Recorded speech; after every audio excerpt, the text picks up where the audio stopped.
பலஸ்தீனை முஸ்லிம்களாகிய நாம் எவ்வாறு புனித ஸ்தலமாக கருதுகிறோமோ அதே போன்று யூத கிறிஸ்தவர்களும் புனித ஸ்தலமாக பலஸ்தீனை கருதுகிறார்கள்.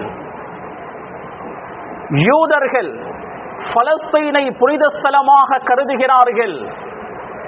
யூதர்கள் என்றால் நபி மூசா அலைஹிஸ்ஸலாம் அவர்களையும் அவருக்கு அருளப்பட்ட தௌராத்தையும் ஏற்று அதற்கு பின்னால் வந்த நபி ஈசா அலைஹிஸ்ஸலாம் அவருக்கு அருளப்பட்ட இன்ஜீலை மறுத்து நபி முஹம்மது ஸல்லல்லாஹு அலைஹி வஸல்லம் அவர்களையும் அவருக்கு அருளப்பட்ட புனித அல் குர்ஆனையும் மறுக்கக்கூடியவர்கள் தான் யூதர்கள்.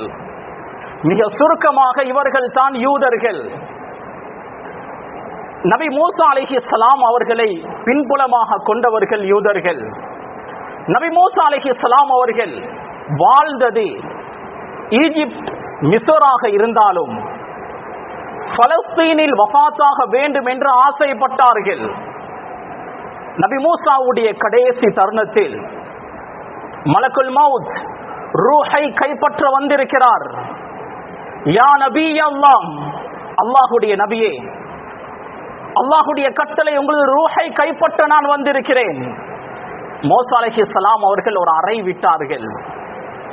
மலக்குல் மவுத் அல்லாஹ்விடம் சென்றார். யா அல்லாஹ், உனது தூதர் என்னை அறைந்து விட்டார். அல்லாஹு தஆலா மூசா நபிக்கு வஹி அறிவித்தான். உங்களுடைய கையை ஒரு ஆட்டினுடைய உடம்பில் வையுங்கள். உங்களுடைய கையில் எத்தனை முடிகள் அகப்படுகிறதோ அத்தனை வருடங்கள் உங்களால் பூமியில் வாழலாம். ஆனால் ஒரு நாள் வஃபாத்தாக வேண்டும். மூசா அலைஹிஸ்ஸலாம் அவர்கள் துஆ செய்தார்கள். யா அல்லாஹ், மௌத்தை வெறுக்கக்கூடியவன் அல்ல நான் தீஹ் என்ற பகுதியில் இருக்கிறேன். பலஸ்தீனில் மஸ்ஜிதுல் அக்ஸாவுடைய பகுதியில் வஃபாத்தாக வேண்டும் என்று ஆசைப்படுகிறேன் என்று துஆ செய்தார்கள். அல்லாஹு தஆலா பலஸ்தீனுக்கு செல்லக்கூடிய ஏற்பாடுகளை செய்து கொடுத்தான். மூசா நபி அவர்கள் பலஸ்தீனில் மஸ்ஜிதுல் அக்ஸாவுடைய பகுதியில் தான் வஃபாத்தாகினார்கள். மஸ்ஜித் அக்ஸாவுடைய வாயிலிடத்தில் ஹிப்பா என்ற ஒரு பகுதி இருக்கிறது. அங்குதான் நபி மூசாவுடைய கபர் இன்றும் இருக்கிறது.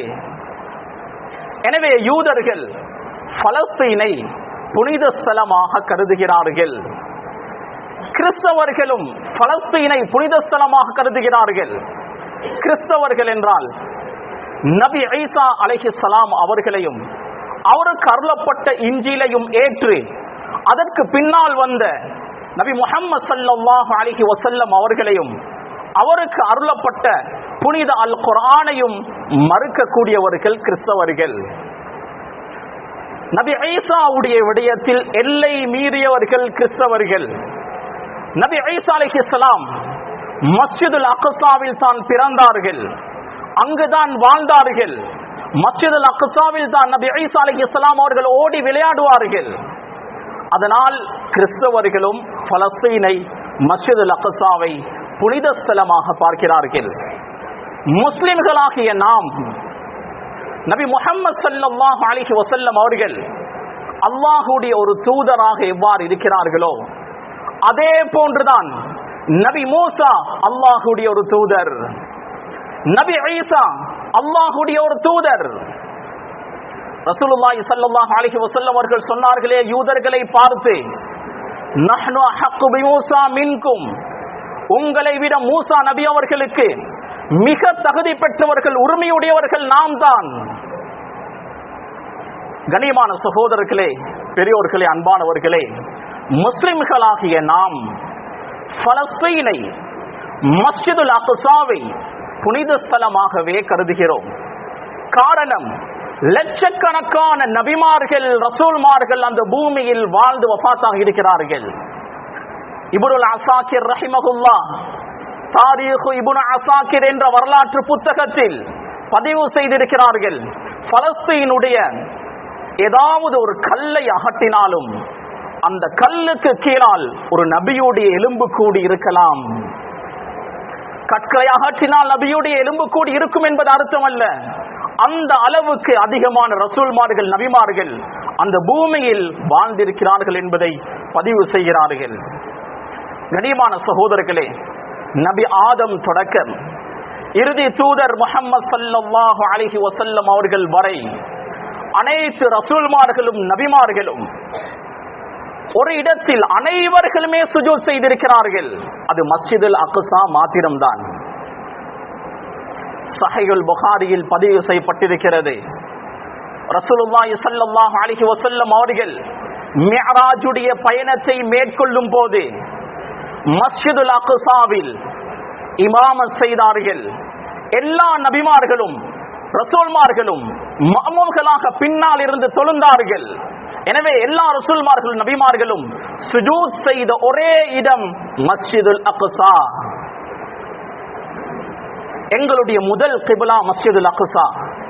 16-17 மாதங்களாக ரசூல் ஸல்லல்லாஹு அலைஹி வஸல்லம் அவர்கள் மஸ்ஜிதுல் அக்ஸாவை முன்னோக்கி, சஹாபாக்கள் மஸ்ஜிதுல் அக்ஸாவை முன்னோக்கி தொழக்கூடியவர்களாக இருந்தார்கள்.